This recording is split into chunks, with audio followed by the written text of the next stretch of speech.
Hello, everybody. Welcome back. This is the Hardline, your Sunday supplement. How on earth are all of you doing? Let us know in the comment section below. We're back assessing all of the Leeds United news from this week, and it has been an interesting week. We have to say, listen, there's been a signing, there's been rumors, there's been discourse, debate, and discussion. And I'm back with my fantastic American friend, Gabe. And we are here discussing everything, as I've said, Leeds United, and potentially even some general bits and bats. Gabe, how are you doing, man? All good? Has that night nurse you've taken have a little bit of cocaine sprinkled in there? Are you all right?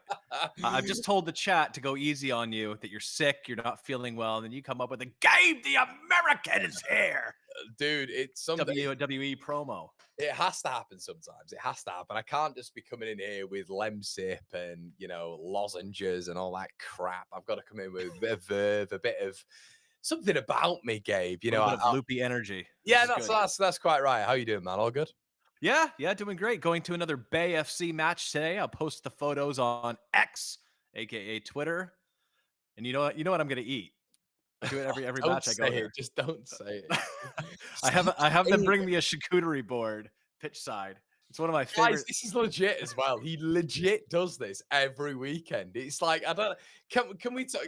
I might get a poll in the chat. I'm gonna get a Yeah, poll go in on. the chat. Yeah, I'm gonna get a shot. I don't even know how to spell it, dude. Go on, go on. Can you spell charcuterie board? Charcuterie board? Yeah, Yeah, yeah. it's spelled charcuterie board. Right, I'm gonna put Charboard. Charboard, yes or That's no? such an English thing to do. All right, Charboard. Get your likes Mixing in, it up. everybody. But yeah, no, 100%, dude. A charcuterie board? Are you joking? At a flipping football game? I pay for these pitch side seats, and we have this attendant that runs up and down. I feel really bad for her, but yeah. So I have her bring me drinks and a charcuterie board. It's wonderful. It's a great, lovely California experience. So was that And the quality of football isn't bad either. By the way, not US, I'm sorry, England women right now in the Euros final. Any updates against Spain would be I nice if people have it in the chat. I'll be honest with you, I sort of one Stop one. it. Yeah, I'm not gonna All do right. it's 1-1. Goals from Cal Caldente. Yeah, let's move on. Let's move on. This is only going to make us look bad. I'm an enthusiast of the women's game. Connor's like, "Oh yeah, me too." What's her name? Like, Look, I'm not a bozo. I don't have that much interest in it. we're here to I talk don't about know. Leeds United today, To as be we honest, always are. yeah, And 100%. I'm really going to take advantage of Connor's night nurse drunkenness. This is solid. I This is wish I was really good. drunk. I really wish I was drunk. I need to vote for in the charcuterie board thing, by the way, first before we move on. Yeah, let's have a look at the Yes. charcuterie boards. We've Who got are you monsters saying no? no. In all fairness, I thought it'd be way worse than that. Charcuterie boards, yes, 48%. No, Yeah. 52. That is What's your problem with a charcuterie board? Hmm? Gabe. Gabe. You don't want smoked meats and cheeses brought to you with wine No, in no. the I'm middle of not. a football match? I'm not saying that would be a bad thing, but in the one Leeds chat, that's quite incredible. I did not expect that. I thought you'd be getting cooked more for that. I thought it'd be like a 70-30 split. 52-48 is very close. And It's my influence on this lovely community of ours. that's it. And you Very pro scumbags. charcuterie board. And we don't know what you scumbags are saying as well, because you just put in a little vote in there as well. Come on, just out yourselves. How about that? How about that? But apparently it's extra time is going on. Yep. Cool. That's good to see. Connor, the WWE announcer. Mate, we'll never take off. Is it Bruce Buffer, Gabe, or is it the other Buffer? There's That two Bruce Buffers. Buffer is the boxing guy. Yeah, but there's another guy. There's a UFC guy. Did they do that for the wrestling as well? I don't really catch up. No, it's Mike. Why are we talking about this? You always dig me out for going down rabbit holes. Now look what you've done. Yeah, Lee Evans, and Lee Evans is normally quite decent, and we like Lee in the building. Lee's just said, Igor Paixao, here we go. Now, I don't think that is a thing.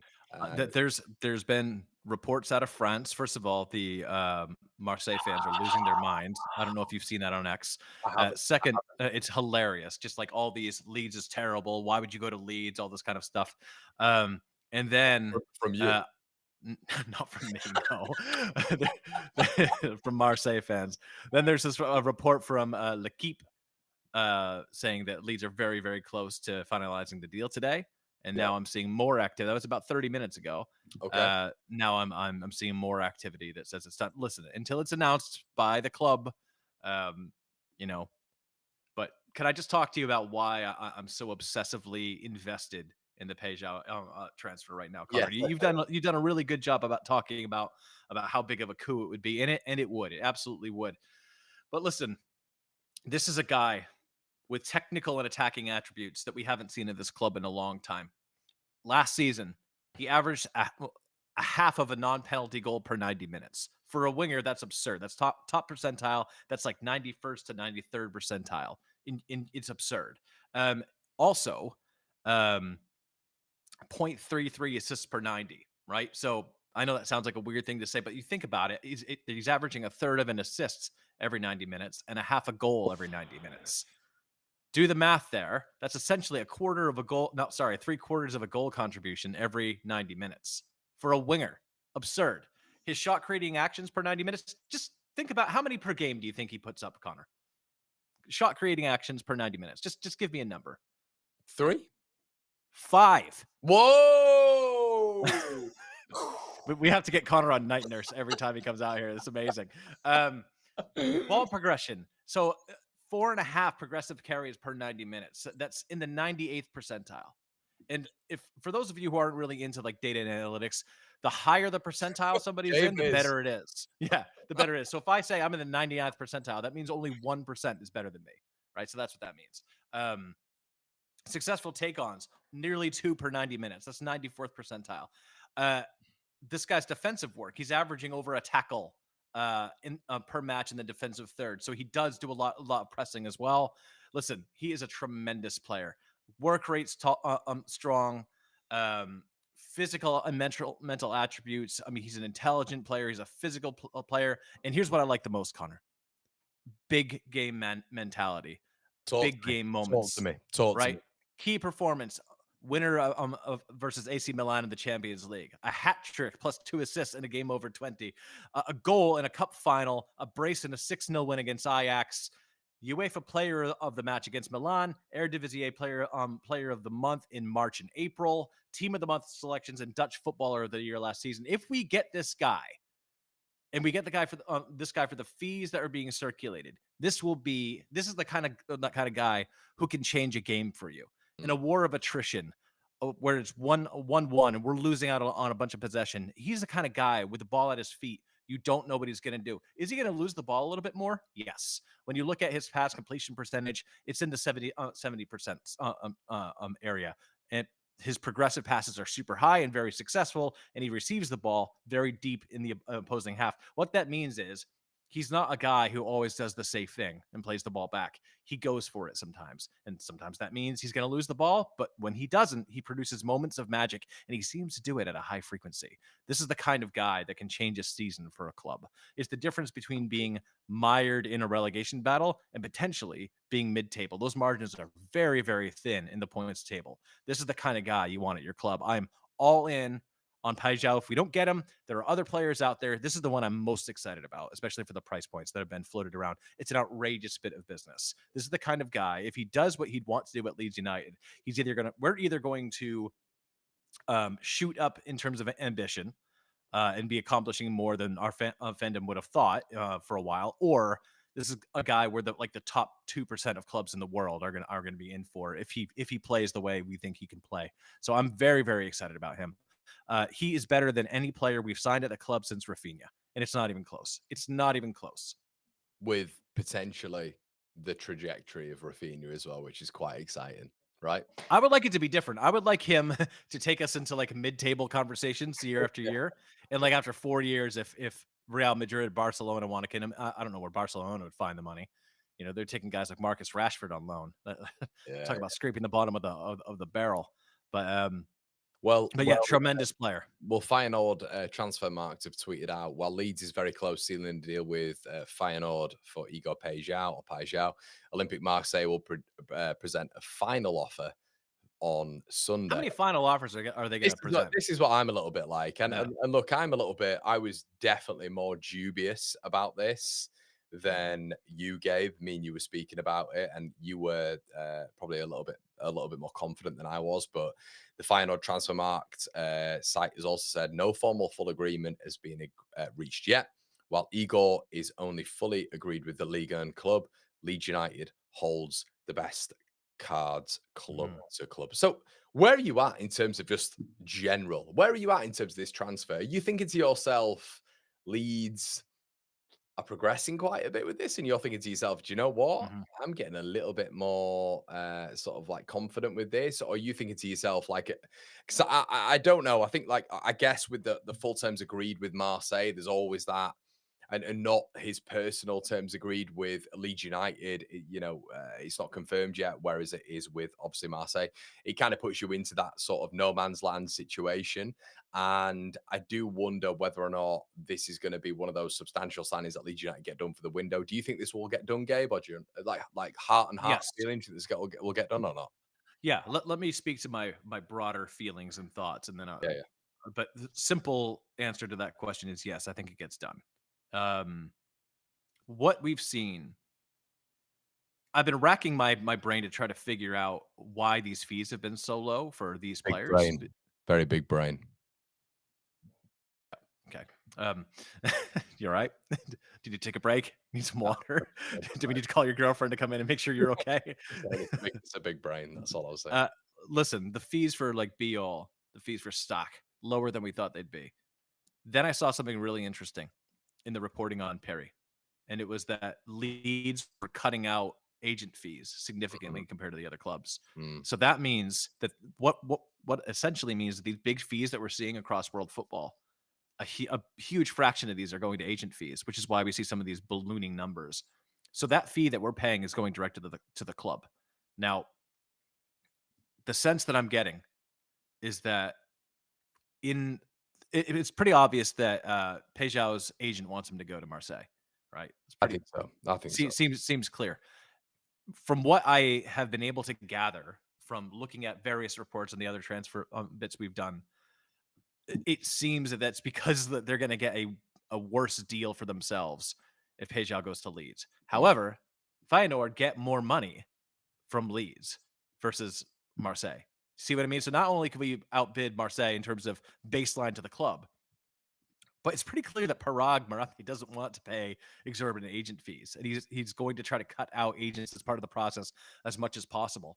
It's actually a really smart negotiation tactic because you can make it, especially with financial fair play, you make that money go a whole lot further if, at the end of the day, if the club's only getting, like 30 million and you have to do like a bid of 45 in order to satisfy the agent, many clubs aren't going to go in for that versus all Leeds United really have to do is outbid Marseille in terms of what the club gets by 5-6 million, and that's an easy bit of business.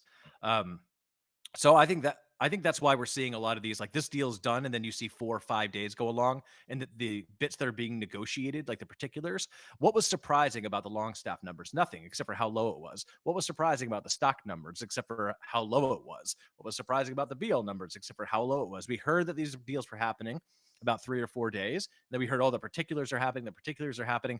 For me, that's Leeds negotiating directly with the club to cut the agents out, which is amazing to me. And I like that. It's smart, shrewd business. They're not cutting them completely out of the deal because you can't legally. You can't do that. It's not realistic, is it? Really? No, but you can minimize how much money goes to the agents, Yeah. and you can package a compensation plan where the clubs are getting more money, and that seems to be what Leeds are doing, and it shows a tremendous amount of shrewdness from the 49ers. And what I will say is that this is the only time I'll ever give American sports credit. Agents are even more toxic in American sports, I think, than they are in world football, and the negotiation wing of this investment firm is going to have a lot more window into how to legally push them out of the process in some ways or give them the absolute bare minimum. So I think that's what what the delays tend to be about. It's how to get the most fair compensation per market value for the clubs involved and interested. I think Paixao happens. I really do because I think we can pay more than Marseille can, and I think ultimately the two business clubs involved are going to be happier. So I think it's a realistic signing. And for all you melts who said I was dreaming when I said we were going to spend 120 to 150 million, we haven't even shipped out players yet. No, they were So, all and it's going to happen. So yeah. we're going to sell some players, and then August we're going to be able to bring in a hit striker or a additional a backup for one of the fullback positions or what have you. So Happy with I'm incredibly enthusiastic. happy with Perri? Yeah, very happy with Perry. You know who I wanted, Yeah. right? I think I everyone wanted the did. war I criminal. think I enjoy Yeah. no, you right, just hedge that out a little bit, calm down. You I did wanted the guy that looks like a war criminal that is not actually a war criminal. thank you very much. I wanted the guy that looked like he could rip my spine out of my body with his bare hands and eat it and have no ill effects. I wanted the guy that looked like he would make Slobodan Milosevic tremble at the sound of his name. Like that that's who I wanted.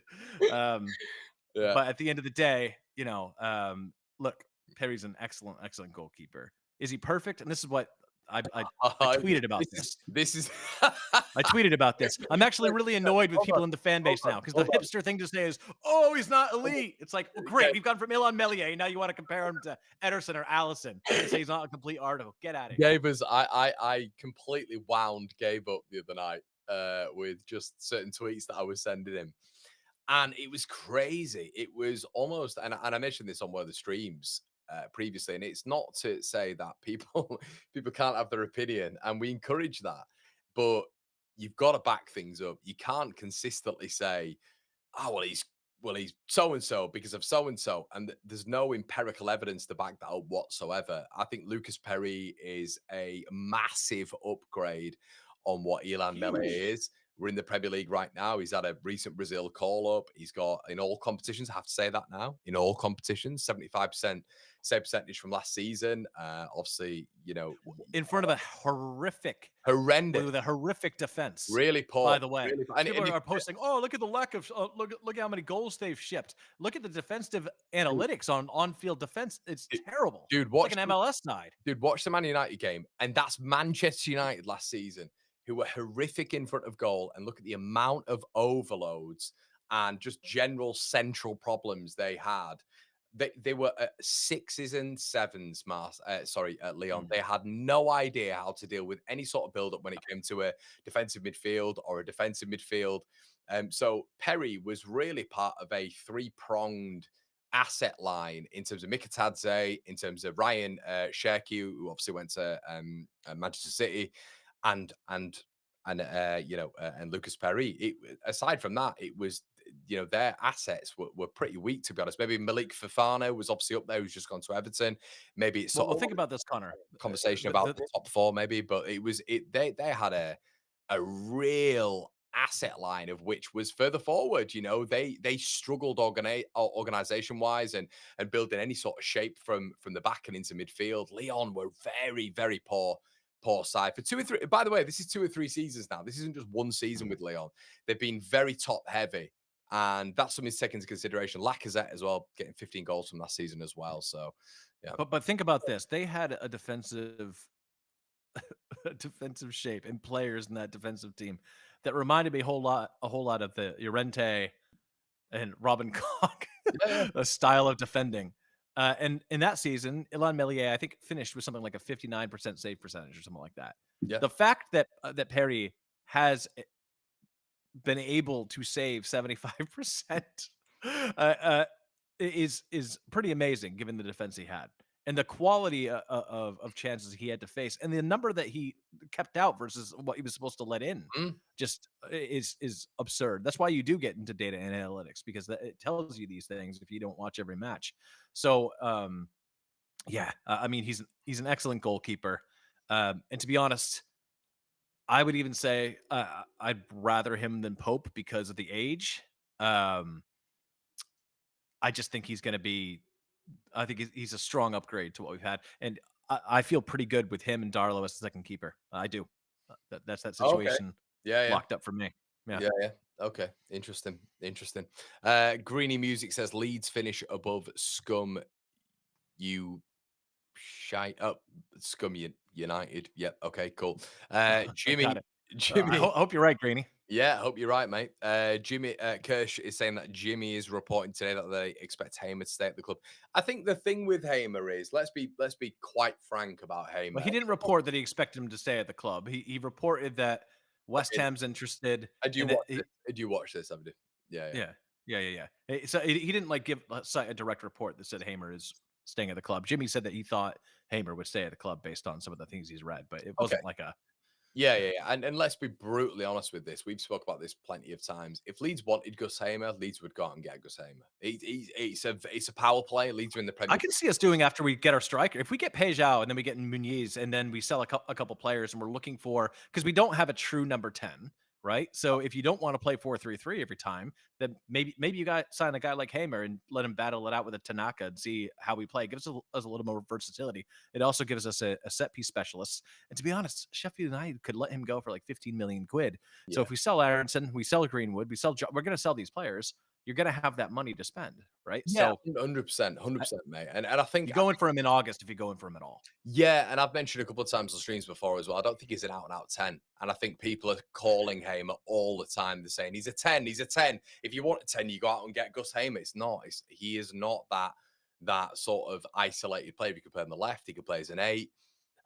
So I think that's where Leeds would utilize him in a 3 or maybe in an 8, just above a double pivot as well. Someone who has been very good in the Premier League before in an absolutely crap team. So you know, Connor, you're being dug out in the chat a little bit. okay, go on. A number of people have said, Connor, why are you not getting behind the team? Getting behind Leeds. Okay. Gary McNamara says, Connor, you're not getting behind Leeds. You want to address this directly. Yes, I am getting behind the team, Gaz. Yeah, I am getting behind the team. I don't even know. Thanks, Gabe. What are you thanking me for? I don't know how to respond to that, to be honest. There's about 5 or 6 have asked you this question. Yeah, I can pretty much say, you know, Leeds need to improve in certain positions, and then I will get Connor, to I've asked them to ask you this, by the way, before you joined. You see how stressed out he just got over it? He was like, what more could I say? So what have I said, Gary? Gary's a regular, so I'm like, Gary, what have I said? Yeah, Josh just said, get behind the team. Connor, There you go. on, Yeah, pal. Josh is a regular as well. I'm like, what's going on? Get behind the team. Are you doing this every stream? Is this what's happening? Yeah, that's right. Are you the sound guy? Are you the sound guy? Are you the guy? Yeah, I've been coming in with the comments saying, Connor, the sound's dropping off. Get behind the team. That's it, lads. But yeah, I do think, you know, it's a good power play that Leeds can play right now in terms of Gus Hamer, where, and from what I know, Leeds United have effectively just been leaving him to a certain point, to where we see if we get our primary targets done, and then, you know, not worst case scenario, because that's disparaging on Hamer. I would quite like Gus Hamer at Leeds United, but almost like last. It's quite disparaging anyway. It's like last reserve. We go for Gus Hamer, and that's kind of where we're looking at, because he can play on the left, he can play central. You could call him a 10, you can call him an 8. I think a lot of the discourse around Hamer is, I'll be quite honest with you, I think it's a lot of rubbish in terms of he can't run. I think when you look at Chris Wilder's side last season, when you look at the last 20 to 25 minutes of games, when they finished 17th in the championship because of their running output, that tells you a little bit more about the manager and the coaching staff as opposed to Gus Hamer. So I wonder what he'd be like under Daniel Farke. That'd be interesting to see. He's evidently got the quality. So yeah, we'll wait and see what develops there, Gabe. I mean, it's a difference between raising the floor and raising the ceiling. So when I think about the business we've done so far this summer, it's been tremendous. I have to be honest. I'm very impressed. A guy like Paixao, Muniz, Stock, Beal. You're acting as if we've got Muniz right now. No, I'm saying, but these players raise the ceiling of what a club can achieve. Yeah. If you're leading with, if the marquee signings are like a Hamer, a Buendia, if you're going in with, as you like to say, the double pivot of, it's not like you made that up, but people are digging out in the chat for saying it. Of Ampadu and Tanaka, and those are like our best midfield options versus like one of many good midfield options. If that's your ceiling, that's difficult. However, if that's your floor, if the worst you're going to do in a match is roll out Longstaff, Ampadu, or roll out Dan James on the right, if Dan James is your floor for winger, we're in a very good position. Versus if Dan James is your ceiling and he goes down to an injury, then you end up in a situation where, I know he's not on our team anymore, but that's when you see guys like Jamie Shackleton playing, right? Because we don't have that's our ceiling versus our floor. So what they've done thus far, like for me, Carl Darlow is our floor now for goalkeeper, which is a very good place to be. And Perry's our ceiling. Center halves, I'm looking at maybe Pascal Strauk is our floor or Bornau is our floor versus, you know, Beal being our ceiling and Rodon somewhere in between. I haven't figured out which one of them is going to be out the team of Rodon or Pascal. It's going to be out to Daniel Farka. And what's really interesting to me, look, I have been pretty adamant, right? I was so adamant about this that I made a video that I forced you to publish and then you took it down because you felt the timing is wrong. That I don't think Daniel Farka is the guy, but he has all the tools. If we make these signings, if we make Paixao a signing and Muniz signing, and it hasn't happened, we're speaking as though it has. But if it has, there are going to be no excuses, and we're really going to see what he can do. Maybe he's been so rigid because functioning with a limited tool set, even if you have the best side in the championship, but it's a championship squad, and maybe they can't do some of the things that you would want your teams to do.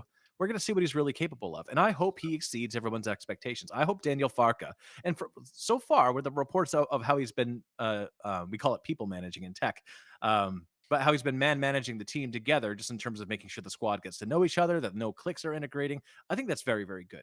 So I'm enthusiastic. If we get Paixao done and then sign a top striker, this will be, in my opinion, the best window of a recently promoted team in a long, long time.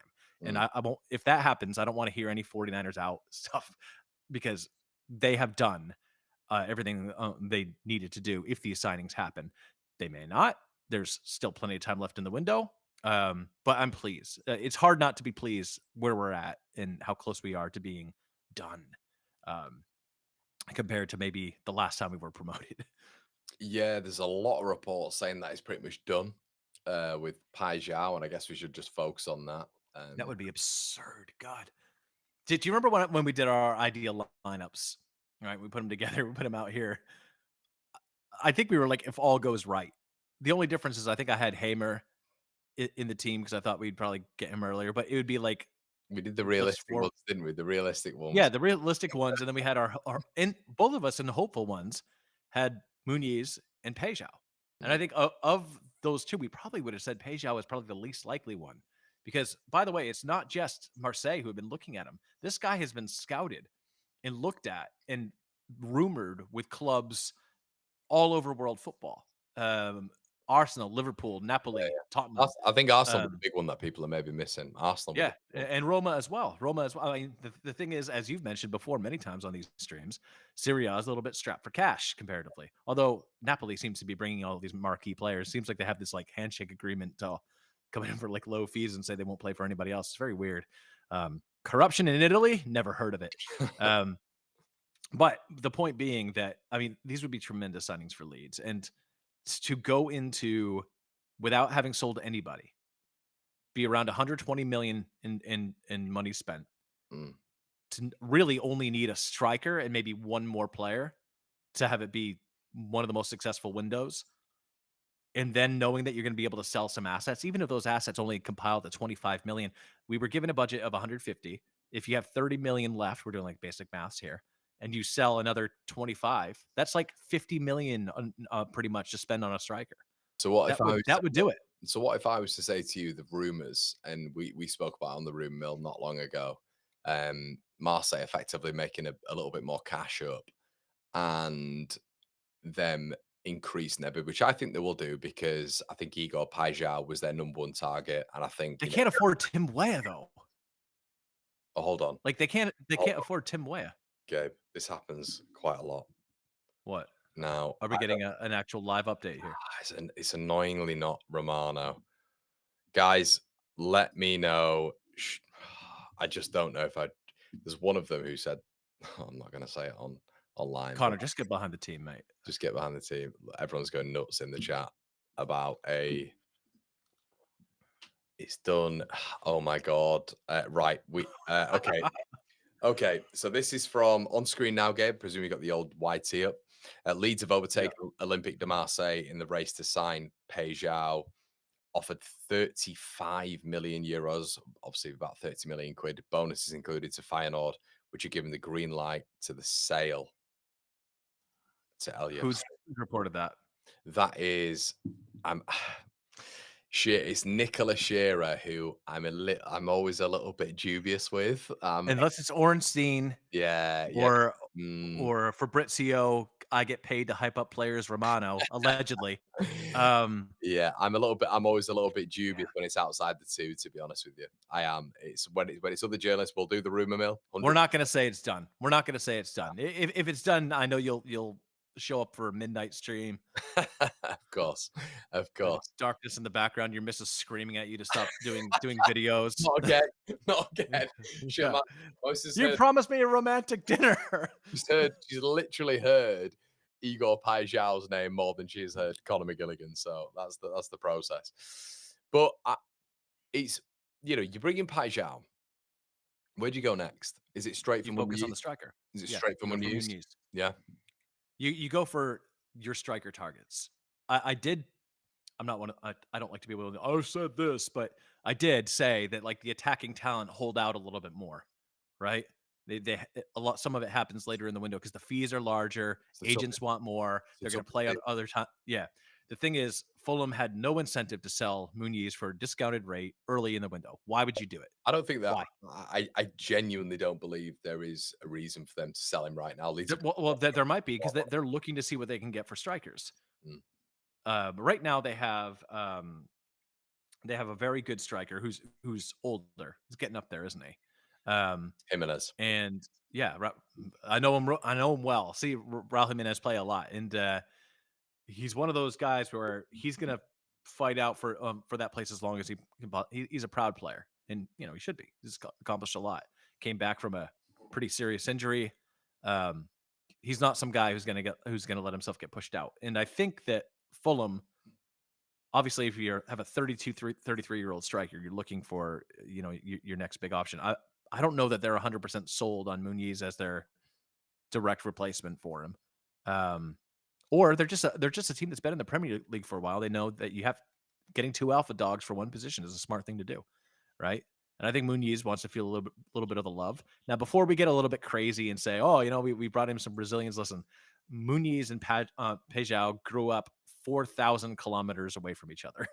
So it's like 63 hours by car. That is research, Yeah, everybody. it's northern Brazil versus southern Brazil near Rio. It's not. They're not close to Have each they other played at all. together all? Have they played together all? I don't know. I didn't. That would. I messaged Filippo, by the way, to ask him. Oh yeah.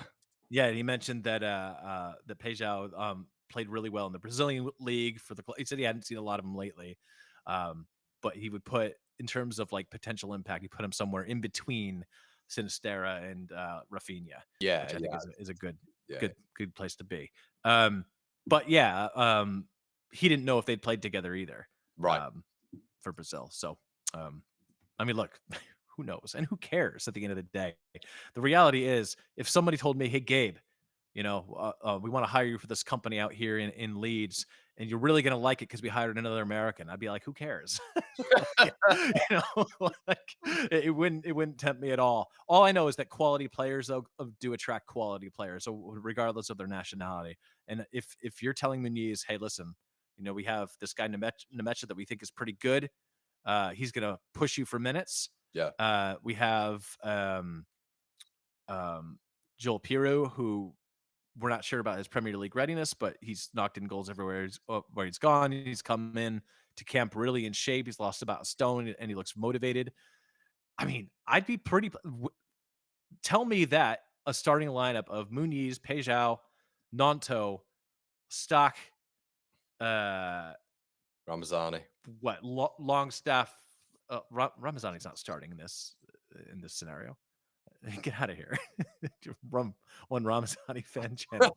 But with all the players we signed, if you're looking, that's a team. Hey, we've dropped the fan channel. One Ramazani. Excuse me. Well, but it is a fan channel when it comes to you and Ramazani. 100%.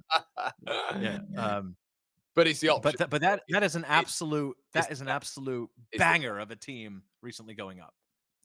What have you made of the preseason so far? Obviously, we played we played Paderborn yesterday. I know you don't take a lot when it comes to preseason. I completely understand that. In terms of the form of the players, saw Nonso left wing cutting inside. We saw Bogle, didn't we? We saw Biol and Road on partnership again. We saw Harrison playing for effectively a full 90. We saw Stack having a bit of an appearance as well, breaking between the lines a little bit further up than Tanak, which was interesting. And we saw Yoel Mhm. Peru looking a little bit sharper. I Again, think with Peru looking thinner, like in better shape, that's what I'll take from it. Nanto looks motivated. I don't care about preseason. I've said this time and time again. I know. Aston Villa have dropped results. People have like good teams have lost to like Crawley Town Can you get behind the in team? preseason. Can you just get behind the team, please, my man? I'll get behind the real team, but like Zaka started for Leverkusen today. It doesn't mean anything. It Great. means That's great to nothing. hear. That is great to hear, to be Yeah, honest with you. it means absolutely. I mean, look at the results of some of the best teams in the league in the preseason. They're dropping to like championship teams and League One teams. It doesn't matter. It doesn't matter. I cannot wait. It's one of my favorite things about our buddy Oscar. So I'll watch a preseason match and we'll hear about it in January. He'll be like, "Yeah, but what was on preseason?" I'm just like, it doesn't matter. I look really great when I play FIFA. God, you're such a boring git. Steve says the club is Just going in doesn't the matter. club is going in the right direction. The signings have been steady, but going. The great offensive players will be here. One of which gas or has a medical booked Tuesday. Yeah, Steve, you could be right, man. Daniel says, "Hey Connor, can we just wait until tomorrow?" I mean, we could just not stream. You're right. we could, Kill the cameras. we could, Dan. We will. Strike the lighting. We're not doing anything until this is done. We'll wait and see. We don't, and no discussion about it. When we go out for a drink with our friends, we will not discuss Leeds United until the signings are done and the team is on the field. How do you see this going when it comes to the beginning of the season and the three promoted teams? Do you see any strong starts from any of the sides? Obviously, Leeds United have three tough games to start off with. Then we're getting to Fulham, we're getting to Wolves, we're getting to Bournemouth, we're getting to Brighton, we're getting to a few others. These have got a good run then. Sunderland have pretty much got a good run from the off. Burnley, at this moment in time, is interesting because they've lost CJ Egan Riley, Brownhill, they've lost Trafford. Just off the bat, how are you looking at it right now in terms of the three promoted teams? It's really going to depend on who we get in through the door. But if we get the signings we want to get, I want to see us tattoo Everton in the first match of the season, and I think we could do it. If we don't, look, if the 49ers spend 150 million and we don't start out getting some results that maybe on paper should be difficult, it's going to be very difficult for Daniel Fark. Let's put it that way. They're going to, with a spend like this, the expectation goes up and the amount of time you're given to be successful goes down. That being said, I would love to see, and we brought in players that can do it. You know, we talked about how you can't play possession football as a recently promoted team. I got to be honest with you, with some of the midfielders we brought in and with the defenders we have, maybe we could. I don't know. So I'm optimistic. But I would want to see us. It's going to be a season of roller coaster emotions. We're going to have some results that we get beaten up pretty bad because the Premier League and the top 5 teams have cheat code money, and teams like ours are almost engineered to fail. These financial fair play rules really only protect the status quo. They don't protect teams who are trying to make moves. But I would expect to see some results that turn heads. In the same way, I know it was kind of a fluke win, but in the same way, it ended up being pretty disappointing. But remember when we beat Chelsea at home? You'd want to see results like that, just in a different way with some sustainability. But you have to do things that, you know, you're not expected to do. And then you have to win the games you're expected to win. I think that's the important thing too. Did you by any chance see the breakdown of teams where I was going through it last night about the teams that we're going to have to get 3 points over? And did that make you slightly anxious? We are literally No, there's Forest, there's no, I didn't watch it. okay, so there's Forest, there's By the way, have you ever seen a more insecure owner than Forrest's owner? oh, Marianakis, he's unbelievable, isn't he? That guy, I mean, forcing Nick Williams to pose with him. And say, I want to thank this owner. I'm like, this is like, it's Trumpian level of insecurity. It's so bizarre. It 100% is. It was bizarre. But it's interesting when you kind of look at the teams that have to beat. It's Burnley back to back. It's Sunderland back to back, which is a necessity. And then you got to find a hell of a lot of points from that stage on, really. Like 20 odd points. So You have to beat up on the West Hams. You have to be able to beat Brent. Basically, bottom half teams. You have to win all your home games, and then you have to steal one from maybe a couple of the top sides, and then just not lose as much. You have to draw more games. Like you can't be dropping 5 straight matches in a row. You have to take points. You know. So Giles in here saying England Lionesses amazing. I think they've won the Euros. Yeah. England won, so they've done it again. So it's back to back Euros. England love to take teams to extra time and wear them out there. It's impressive because the Spanish are a top side in the women's game. Although I will say they're not quite as good as they were. So kind of a bit of a niggle there on the English. The English not really doing a good job according to. Yeah, I mean, we'll see how they do it against the United States. What's your record against us? Is it pretty decent? Yeah, I don't know if we've ever dropped points in a competitive tournament, say England. What about the men? What about the men? I don't think you guys have ever beaten us, actually. No, but I'm talking about like advancement in tournaments. How have you guys done? Oh, what's the latest? Finals most of the time? What's the latest you've got to in a tournament? The US quarterfinals. That's cool. That's cute. No. I'm sorry. No. That's not true. That's just the World Cup. We've made the Confederations Cup. We lost the final against Brazil in 2009. Wow. But we beat that undefeated Spain team, if you remember them. They hadn't lost in like 50 matches or something like that. Which one? Like the Puyol, Xavi, yeah, that team. You beat that team? Yeah, beat them 2-0.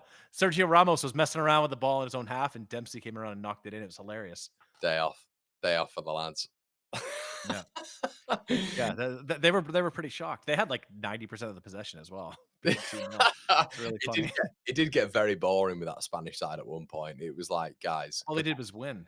It was ridiculous. And he was just keeping the ball as much as possible. NFFC says Marianakis the GOAT. Yeah, we'll wait and see how that plays out in the future, mate.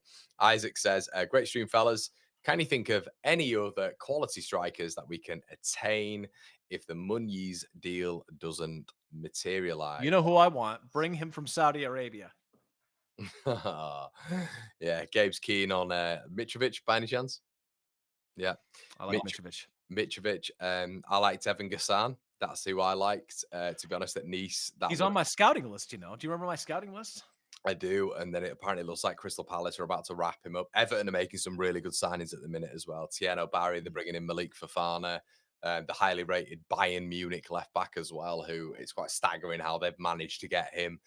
Look, guys, we cannot dumb down how tough this division is going to be next season. Very tough. It is going to be a tough division because you're still getting the sort of mid and low bracket teams making fantastic signings. Wolves have brought in Fer Lopez from Celta Vigo, their best player last season, probably one of the better players in La Liga as well.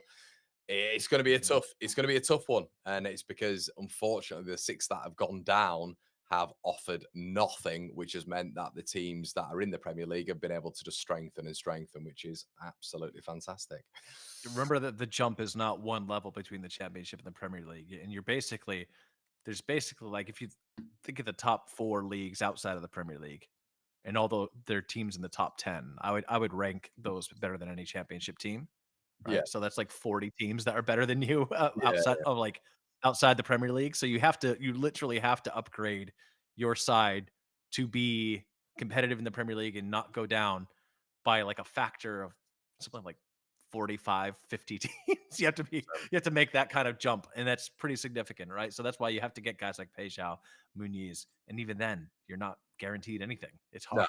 No, whatsoever. It's going to be an interesting. That's why you can't be sentimental with your pick. That's why you can't say, "Oh, there's no way you'd see him out of the team. He's played every game in the Championship." We just don't know. We don't know. What teams do you think are going to be dragged in outside of the bottom 3?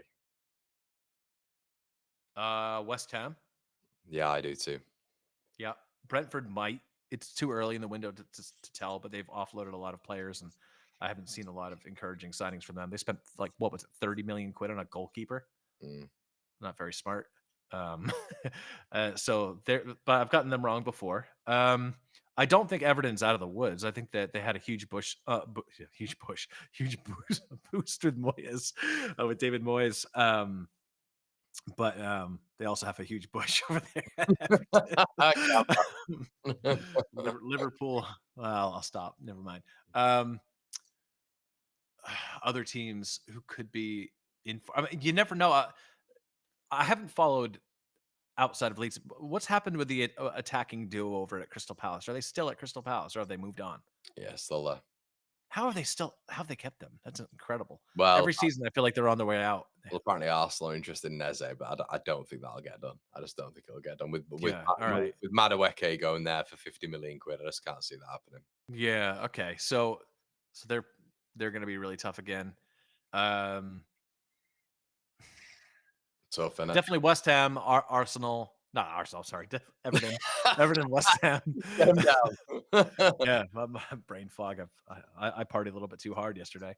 Um, Brentford, I think Wolves could be in a difficult way. I mean, I think they'll be good. They've made some really good signings on the cheap, I think Wolves will be fine. I think but Wolves, you never know with them. I think we just want to but they've to got say it. Wolves because it's a horrible place to live. Yeah, but they've got a very good starting centre forward as well in Strand Larsen as well. I think that Yeah, gets them out of a lot of problems. I think Burnley's hopeless personally. Yeah, I do And too. clip me up fine if I get it wrong. I'll be happy I to say saw, I was I totally wrong. saw someone sort of saying today on social media that Leeds were going down, Sunderland were going down, but Burnley were staying up. I was like, wow, that's a reach. That is I a think with reach. Sunderland, it's going to be one way or another. Sunderland's either going to be really tough, or they're going to have to, or their scouting department really got it wrong. You know what I mean? Like, Yeah. it is a high risk, high reward. They could be very good, and there's a lot of reason to think that. But you could also make the argument that hey, maybe they've over leveraged in certain areas. They're like 1 inch. The thing is, remember we talked about ceilings and floors raising. Like, I'm not sure they've raised their floor. They've certainly raised their ceiling, but their floor is pretty low in some areas. And if one of those ceiling raisers goes down, they could have a really hard season. And they have to hit the ground running. But to be fair, our signings have to hit the ground running. But I think They do, but let's say, for instance, Longstaff has a difficult time with fitness. We have no reason to believe he will, but let's say Paixao comes in, misses 4 or 5 games. You've still got like a Ramazani, a Nanto who could play on that side. The floor is higher than yeah. ours. Than I keep saying Arsenal, than Sunderland. I'm having a seizure in real time on camera. My brain's just not working. It's really funny. It's not funny. It's actually a little bit shocking. This is aging, folks. 40 years old. I will say though, this haircut. You better clip this up, and I want to see it on the screen cap now because the stuff that you guys use for me, it makes me look like a cokehead. Just like, oh my God, every time. It's a bit like of an infantile haircut. I like it. It's like, you know, your mum takes What you. you mean an infantile hair? It's not. What you mean? It's like your mum takes you to the barbers and you just get like a nice clean cut, and that's what you've gone for. It's nice. Well, Man. It's nice. I like it. You look like a reputable guy. It's there's no difference between my haircut and yours, except for you look there like you put a is. plug into a electric. So you've gone with a more aggressive fade, as if you're 23. I'm trying to I'm 40 years old. I can't do that anymore. I look like an absolute numpty if I did that. You want to go with the mohawk? Yeah, exactly. Can you imagine that? No, I look like a man of business. About a bit. Yeah. You Yeah. can just. You're in recruitment. You're a guy in recruitment. That's But what you. when you've got gray hair, you can't do things like that. 'Cause people know it doesn't pass the eye test. It's like old parents over 65 who still dye their hair monochromatic colors. You're like, it doesn't match your face. Don't do Here's a question. How much do you pay for that fade? How much? Okay. Not that much. Oh, yes, you friggin' do. You No, like. it's not that much. How much It's $30. That's okay. Quite impressive. I didn't. Yeah, and I just walked down the street. Now listen, I used to go to a barber in San Francisco. It was stupid, and I was just like, just because you can do something doesn't mean you should. Like, this is stupid. I just thought Yeah. you'd. What, you thought I was gonna be like one of those people that's paid like $400 for a crap haircut? Paul's just said. I think it's just a reference. He said, "Gabe looks like Waylon Smithers." What? What? Gabe looks like Waylon Smithers. Do you know Who's Waylon Smithers? Simpsons? Oh, Smithers. I do not look like Smithers. You guys are bullies, man. I just love it how Paul's face. I love how Paul's such a Simpsons stan. He's put his first name in there. All as thinks well. of. You know what? I'll take it. Smithers is all right. I just thought it As long as it's not as long as it's not what's his name? Flanders. Well, calm down, diddly diddly diddly. Gotta be nice, hostility. Paul's gone back with the Ned Flanders. All Uh, right, sorry. Let's bring it back to Leeds. Dev, Devin's getting annoyed. Devon's not happy. Back on topic. It's like my dad. Right, okay. Let's bring it back to topic. How do we bring it back on topic? What do you want to talk about? Let's Wayland's talk great. about Daniel Farke's haircut. No, here's the question. Actually, did you see his son has the same haircut? I was like, just put little facial hair on the kid. He looks like a mini me. It was like, It's like the same height. I love that. I love that Leeds is journalism as well. It's like a little reunion, but don't worry, he won't be coming to Leeds. I was like, guys, that's so unnecessary. Cheers, guys. Thanks. So unnecessary to like compliment his son and then put him down in a headline. I'm like, geez. Matty says, not sure if you've seen the news, but apparently Olympique Marseille are making a final bid today or tonight for Paixao. I reckon if it's anything close to ours, then it'll be. Yeah, what if they did go a little bit higher? Do you think that we're almost But let's go a little bit higher. fair enough? Easy. if they're like, oh, we'll add another 3 million. I was like, okay, we'll add 5. Go to hell. Let's keep going. My top would be 40. I'd go as high as 40 million euros for Paixao. Damn, really? I think that's 35 million quid. That's not that much money. So then, How much money did we spend on Brendan Aronson? oh, stop it! Don't do that again. No, for real. How much money did we spend on John Kevin Augustin? Don't throw Rodrigo into that pot as well. I'm not putting Rodrigo into that same pot. Rodrigo had like 17 goals for us his last season with us. I don't leave him care. alone. I don't care. Leave him alone. Too much money for a 29-year-old. You're a hater of Rodrigo. Leave him be. By the way, you've got hair quite like Rodrigo. If you had curly hair, it'd be very similar. Yeah, it's true. Yeah, but yeah. So I don't know. I think it'd be. I guess when you look at the fee for Paixao and you're talking about you go to 40, then you've got to look at Muniz. Baron Cross was talking about a 60 million quid combination for them both. Do you think that's realistic? Yes. Yes, I do. We're not going to keep players will go, Connor. Like, we're not going to keep a side of like 100 players. Like, you would have to sell some folks. Joffrey's going to go. Greenwood's going to go. Brendan Aronson could go. You would have to think somebody in midfield is going to go. There are loads of players that, like, I mean, we already know Bamford's going to go, right? So even if you only cobble together 15, 20 million for all those players, which it'll be more than that, and knowing that we have this budget, and it's not me making it up. The YEP reported it. The Times reported it through The Athletic. Leeds Live, I guess, called it 120 instead of 150, but the other sources said 150. So if you're at 120 million now, the YEP. What's that? Were you quoting the YEP then? No, I'm referencing their many references to this. So people know that it's not my number. I didn't make up 150 million quid. But if we spent 120, 30 more, if you sell 20 million worth of players or 30 million worth of players, yeah, that's plenty for a 50 million combined windfall or 60 million combined windfall. That puts us directly in budget. Fine. Get it done. I don't know why when he said windfall, it just brought me back to WWE. Why? There was always like a thing when they were announcing superstars. It was like you're more unhinged than I am today. What's going on with you? I think it's a lack of sleep. It's the night nurse. Why do you have to call it things like night nurse as well? Just rename your things. You've got NyQuil. What's the difference? Because I don't envision some weird like 70-year-old woman force feeding like spoon feeding like liquid medicine into my mouth. That's entirely subjective. Like you could. There's nothing Englishmen love more than a nanny. Say nanny again. Nanny. I don't know why you said it in a sort of like a posh derisive. Yeah. Right, you horrible pond life. We're going to leave you right now, and we are going to get off this stream. I hope you've enjoyed it. Thank you so much. Make sure you're subscribing to One Leeds. We'll be back your Sunday supplement next week, the Hardline. Thank you so much, and we'll see you in a bit, guys. 10 a.m. Get behind the team.